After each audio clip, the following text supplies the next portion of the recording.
You were successful with growing seeds and now you have seedlings. However, you're not really sure how to move forward with your plants to maintain a healthy plant in order to have a great garden this spring and summer.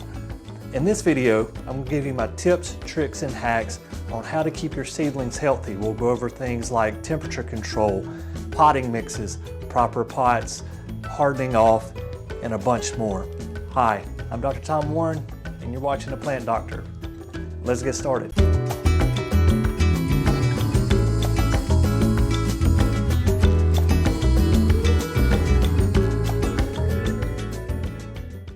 The first tip that I want to give you might be the most obvious and the most simple, but it is very important to do, and that is to label your seedlings. Ideally, we do this before they've even germinated while we're planting seeds, so that when our plants come up, we know exactly what they are, especially if we're planting plants that are the same species but of a different variety. For example, I have a couple of different varieties of tomatoes that I'm starting this spring. But a pro tip for you, instead of using a Sharpie to write on these plastic labels, take a piece of masking tape, take a piece of painter's tape, use a pencil, write the name of your vegetable as well as the variety, and put the piece of tape on your marker.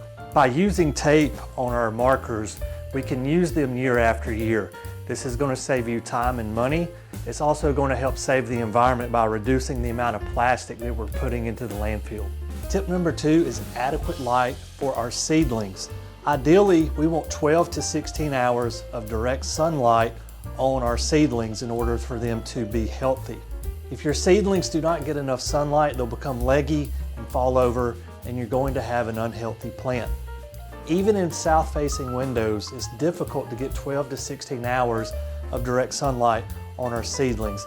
If we are starting our seedlings in late winter or early spring, we're not even getting 12 hours of sunlight per day. This often means we have to supplement our light source. Now, there's a variety of light sources on the market, and you want to invest in a light that's specific for seedlings.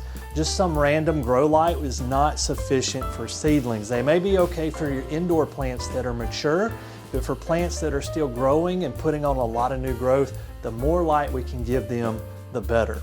Also, a mistake that I see beginner gardeners make is with their lights, not having them in the right spot. If your lights are too high, that light is going to scatter around your plants and not necessarily feed the plants directly. Ideally, we want our light just an inch, maybe 2, above the tallest seedlings in our tray. This is going to allow for the maximum amount of light to enter the leaf and produce sugars for our plants to grow and be healthy. We want to supply as much light as possible to our seedlings for that 12 to 16 hour period.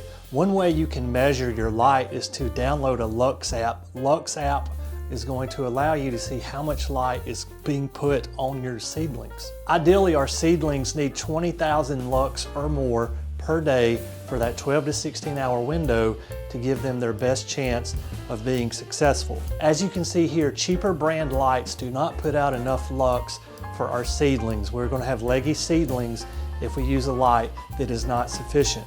I supply my seedlings with light from SunPack. This light will put out 20,000 lux plus, and I've had great success with this light. I'll make sure to leave a link down in the description below if you need a light that is sufficient for your seedlings. Keeping seedlings at the right temperature is imperative for healthy plants. Ideally, for spring gardening plants, we want to keep those temperatures around 70 degrees as these plants mature. While using a heat mat is great for starting seeds, it heats the soil up really well, it does not heat up the vegetation of our plants at all. We want ambient air temperature to be in that 70 degree range for optimal health. A mistake I see first-time gardeners often make is using seed that is too old. All seed packets are going to have a sell-by date on the back. I want you to look for those sell-by dates when you go to purchase your seed. There's lots of research that suggests that year after year, as seeds get older and older, you're going to have less and less germination. For example, for the first year that a seed's viable, you may get 95% germination rates. The second year, you may get 50%. 3 years out, you may get 25% or less. So always make sure to check your seed packets for the sell-by date and make sure that they're not expired. Perhaps the mistake that I see most often with beginning gardeners and their seedlings is overwatering or underwatering.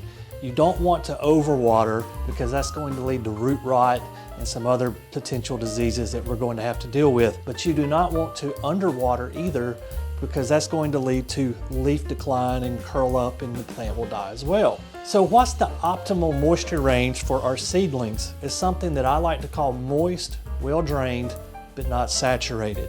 So if you take the back of your hand and you place it on your soil, you want it to feel wet, and you may have a few little pieces of potting mix stick to the back of your hand.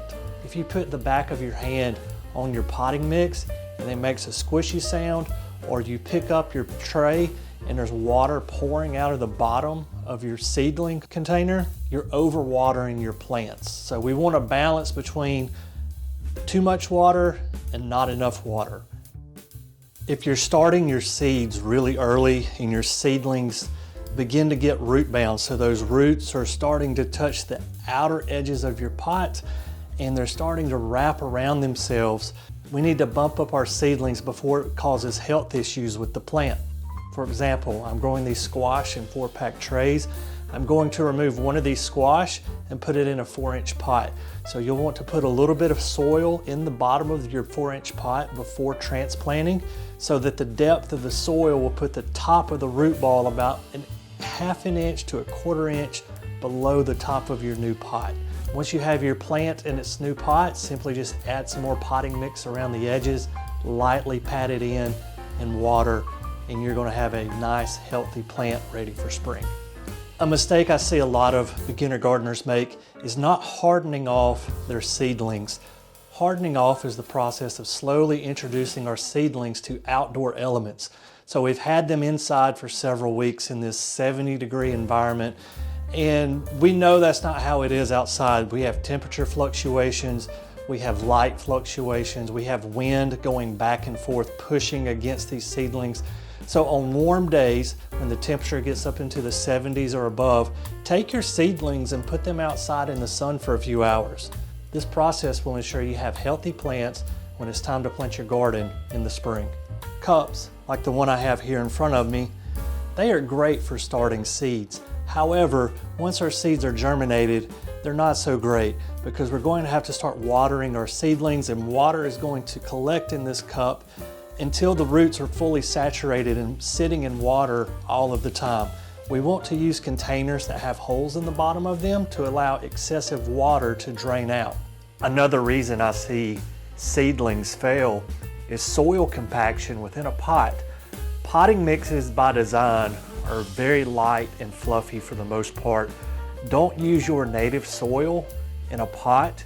It's going to be too compacted for your seedlings.